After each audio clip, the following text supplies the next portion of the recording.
Hello everyone, welcome to my channel tends cooking. আজকে আমি আপনাদের সামনে বেশ অন্যরকম একটি রেসিপি নিয়ে চলে এসেছি। আজকে বানিয়ে নেব কচু পাতা দিয়ে চিংড়ি।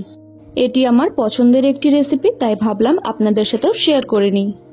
তো প্রথমেই 9-10টা কচু পাতা নিয়ে নিয়েছি। এরপর এইগুলোকে এভাবে হাতের সাহায্যে ফোল্ড করে নেব।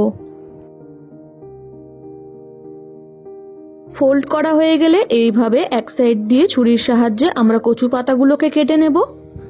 এইভাবে কাটলে কচু পাতাগুলো সহজেই পাতলাভাবে কেটে নেওয়া যায়। দেখতেই পাচ্ছেন সমস্তটা কি সুন্দরভাবে কাটা হয়েছে। এরপর সমস্তটা একটি ঝুড়িতে নিয়ে সেটা জল দিয়ে ভালো করে ধুয়ে জল ঝরাতে দেব। অন্যদিকে একটি মিক্সিং গ্রাইন্ডারে দিয়ে দিলাম 2 চা চামচ সর্ষে, 1 চা চামচ পোস্ত ও দিলাম 2টো কাঁচা লঙ্কা। সর্ষের তেতো ভাবটা চলে যাওয়ার জন্য দিয়ে দিলাম 1 চা চামচ লবণ। এরপর একটু জল অ্যাড করে একটা স্মুথ পেস্ট বানিয়ে নিলাম।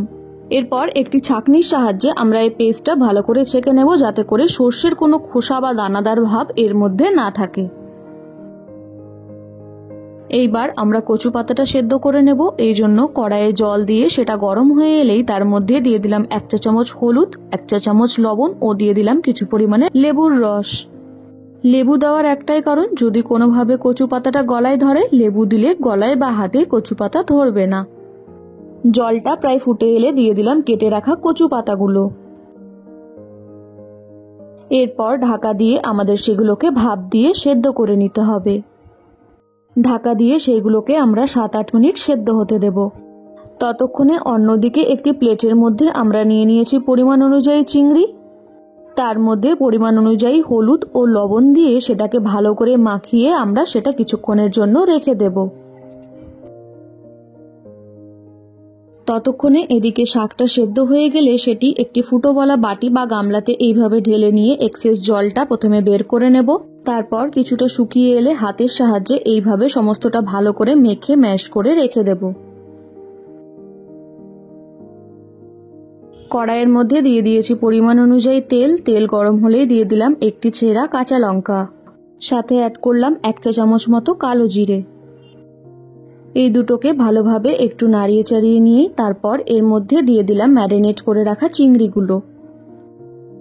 গ্যাসের ফ্লেম মিডিয়ামে রেখে চিংড়িগুলোকে আমাদের ভালো করে ভেজে নিতে হবে। তবে একটা জিনিস, চিংড়িগুলো কিন্তু আমরা খুব কড়া করে ভাজবো না। বেশি কড়া করে ভাজলে চিংড়ি মাছগুলো শক্ত হয়ে যায়, তখন খেতে ভালো লাগে না।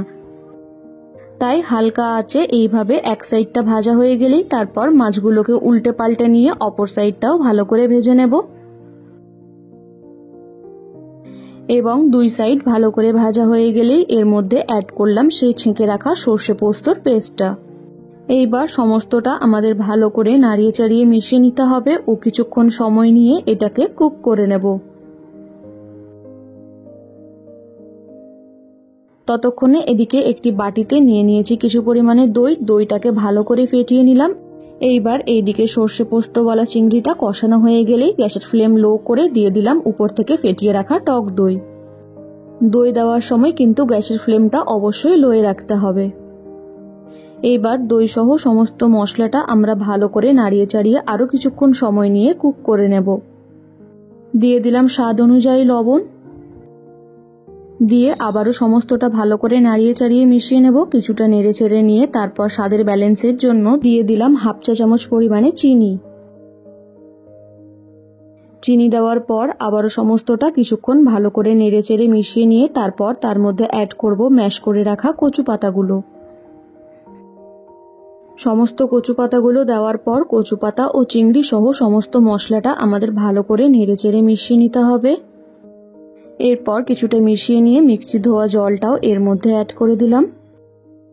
গ্যাসের ফ্লেম লো টু মিডিয়ামে রেখে আমরা সমস্তটা ভালো করে নেড়ে চেড়ে মিশিয়ে নিয়ে কুক করে নেব।